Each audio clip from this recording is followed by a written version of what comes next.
Hello, my name is Wildstag, and thank you for tuning in to another used book rant. Today, I'm going to be covering this book, Lloyd Alexander's The High King. This is the last book in the Prydain Chronicles. I discussed Terran Wanderer about 9 or 10 months ago. I had found it at a used bookstore, Coas specifically, and bought it and The High King for relatively cheap. This one was for $2.98. This is the yearling book copy of it. It has some incredible insights. The book, a bit differently from a lot of other stories, kind of ties up loose ends from the end of Terran Wanderer, where at the end of Terran Wanderer, Terran has grown, but he hasn't returned home. So he's gone through this big journey of self-discovery, of self-improvement, of self-actualization, but he isn't home yet to share the wisdom and the gifts with his loved ones. And so that's what the first chapter opens up with, is chapter 1, Homecomings. And this is kind of what is needed for a wrap-up book, what is needed for this story where everything comes back together, is starting with sharing his new growth with all of his loved ones who are gathered back here all again. And then from there, it snowballs into something much bigger, much grander, before coming back to that more narrow and wholesome ending that brings everything back to itself. The first chapter reads, this is the first paragraph even. Under a chill gray sky, two riders jogged across the turf. Terran, the taller horseman, set his face against the wind and leaned forward in the saddle, his eyes on the distant hills. At his belt hung a sword, and from his shoulder a silver-bound battle horn. His companion Gurgi, shaggier than the pony he rode, pulled his weathered cloak around him, rubbed his frost-nipped ears, and began groaning so wretchedly that Terran at last reined up the stallion. "No, no, Gurgi," cried. "Faithful Gurgi will keep on. He follows kindly master, oh yes, as he has always done. Never mind his shakings and achings, never mind the droopings of his poor tender head." Terran smiled, seeing that Gurgi, despite his bold words, was eyeing a sheltering grove of ash trees. "There is time to spare," he answered. "I long to be home, but not at the cost of that poor tender head of yours. We camp here and go no farther until morning." And then they get news that everyone else is home and they get their second wind despite the cold, despite the wind. They want to get home because everyone is home. And it's an interesting way to open it up because he's already gone through the hero's journey for the most part, and now this is just the wrapping up of it. But what I do like about this opening segment is it does a couple other things. Firstly, it emphasizes Terran and his relationship with his closest friend, Gurgi, who is a lot like Friday from Robinson Crusoe, a more primitive character, a hairier and more like less of a fully developed human kind of character, but who has intelligence, who serves their master faithfully, and who always is loyal to their master, in a very similar way to Friday with Robinson Crusoe. So it's a very similar kind of dynamic between them, except with a lot more respect. And granted, near the end of Robinson Crusoe, as colonialist as it gets, it is also a bit more respectful towards Friday, but for the most part of the story, Robinson Crusoe sees him more as a servant than anything else. The book also opens with a author's note that reads, "Despite their shortcomings, no books have given me greater joy in the writing than the Chronicles of Prydain. I come sadly to the end of this journey, aware of the impossibility of commenting objectively on a work which has absorbed me so long and so personally. I must, however, warn readers of this fifth chronicle to expect the unexpected. Its structure is somewhat different, its range wider. If there is more external conflict, I have tried to add more inner content. If the form follows that of the traditional hero tale, the individuals, I hope, are genuinely human. And although it deals with a battle on an epic scale, where Terran, Princess Eilunwy, Fluter Flam, even the oracular pig Henwen are pressed to the limits of their strength, it is a battle whose aftermath is deeper in consequences than the struggle itself. The final choice, which even faithful Gurgi cannot avoid, is almost too hard to bear. Fortunately, it is never offered to us in the real world, not at least in such unmistakable terms. In another sense, we face this kind of choice again and again because for us it is never final. Whether the assistant pig keeper chose well, whether the ending is happy, heartbreaking, or both, readers must decide for themselves. The book also has a bit of a dedication for the boys who might have been Terran and the girls who will always be Eilunwy. And it's really that kind of closure that brings it in. I just love this book so much. When I read it as a teenager, I could not put it down, and I reread the Chronicles of Prydain multiple times because of it. And I think I always skipped or brushed through the Black Cauldron. It is the least good of the five, in my opinion. That being said, it is a really good series. But I think even the third book felt more important and enjoyable to read than the second, despite the pretty good theming of loss and sacrifice in the Black Cauldron. It is a really good book.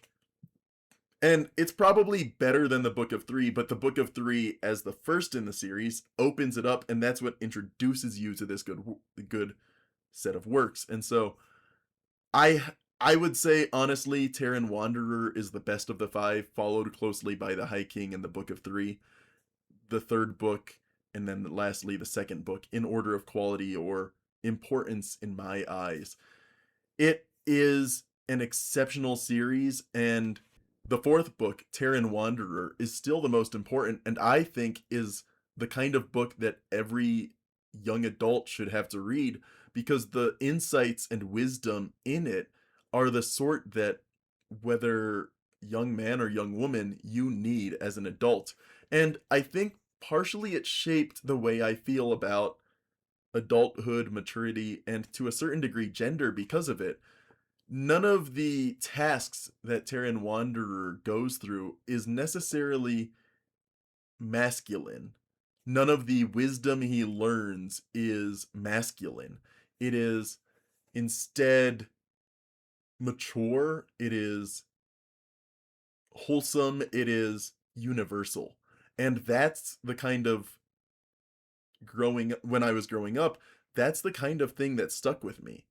In a lot of the good fantasy novels, whether they have a main whether the main character is male or female or non-binary or whatever, whatever the main character is, the wisdom gained from that growth is the important part, not the gendered aspects of the story. And I think most fiction is going to steer towards being non-binary, not in the genderqueer sense of non-binary, but in the sense of not sticking to the binary because it does want to be as digestible for young men as it is for young women, that anyone can learn from this book, read it and enjoy it and not feel isolated or excluded from the content. And spoilers for the next section, I am going to read part of the last chapter. "Why have you come?" Terran began, still baffled at the familiar tones of the enchantresses coming from such fair shapes. "Do you, too, journey to the summer country?" Urdu shook her head. "We are journeying, but not with you. Salt air makes Orgach queasy, and though it's very likely the only thing that does, we travel to, well, anywhere. You might even say everywhere. You shall see no more of us, nor we of you, added Orwen, almost regretfully. We shall miss you, as such, that is, as we can miss anyone. Orgach especially would have loved to, well, best not to dwell on that. Orgach gave a most ungentle snort. Ordu, meanwhile, had unfolded a length of brightly woven tapestry and held it out to Terran. We came to bring you this, my duckling. Take it and pay no heed to Orgach's grumbling. She'll have to swallow her disappointment, for lack of anything better. I have seen this on your loom, Tyrion said, more than a little distrustful. Why do you offer it to me? I do not ask for it, nor can I pay for it. It is yours by right, my Robin, answered Ordu.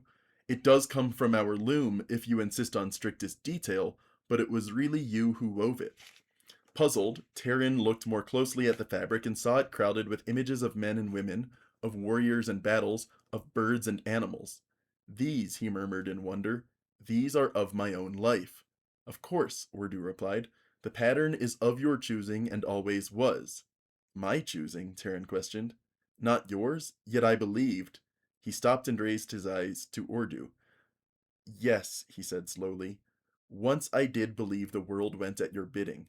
I see now it is not so. The strands of life are not woven by 3 hags or even by 3 beautiful damsels. The pattern indeed was mine.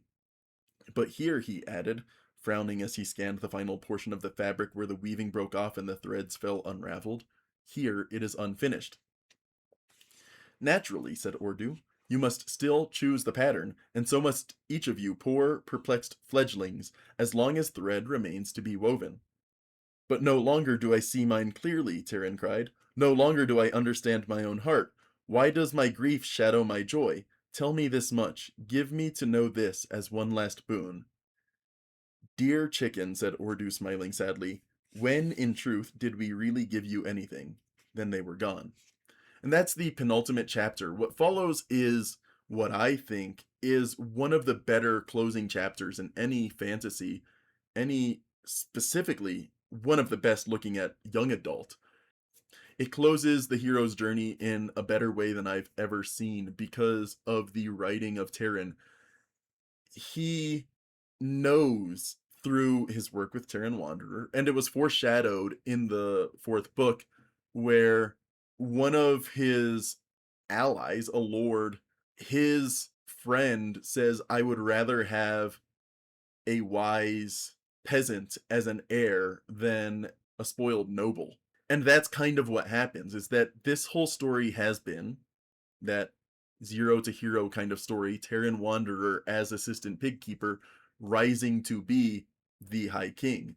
And his choice and the reasons for it is what makes this story so perfect.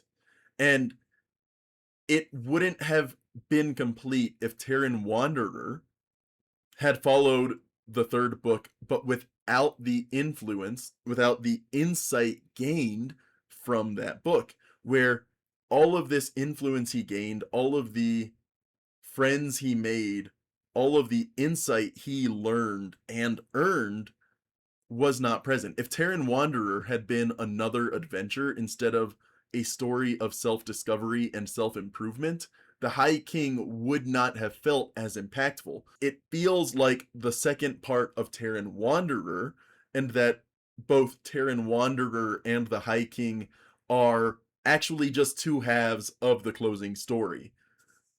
Really, each one has its own story structure, and I don't think it would have been as good if they were all one tome together.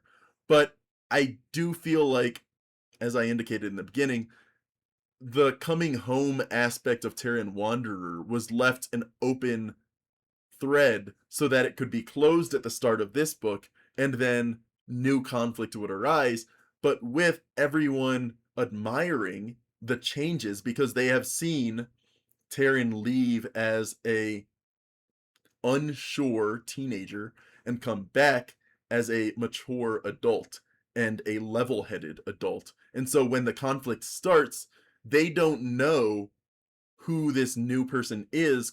They know he is fundamentally Terran, the assistant pig keeper, but they don't know what he's been through to get him to the point where he takes action, he comes up with a plan, he leads others and guides others and brings people to him, that he knows what he needs to do in this story.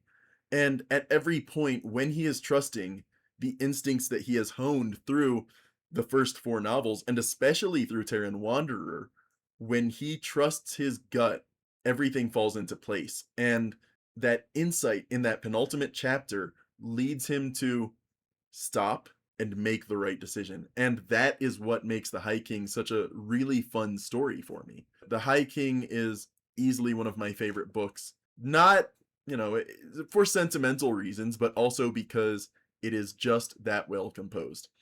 And I paid $2.98 for this, but I also paid whatever it cost new. I think like $8, $9 when I bought it at Borders back in Maryland when I was a kid. I bought that copy new. I have since gotten rid of it between moves and between everything else, but I got it when I had my own bookcases as an adult. And I think this is one of those series I'm passing along to kids when I eventually have them, if I eventually have them. And that's about as high a praise as I can give this. So yeah, my name is Wildstag, and thank you for tuning in to another used book rant.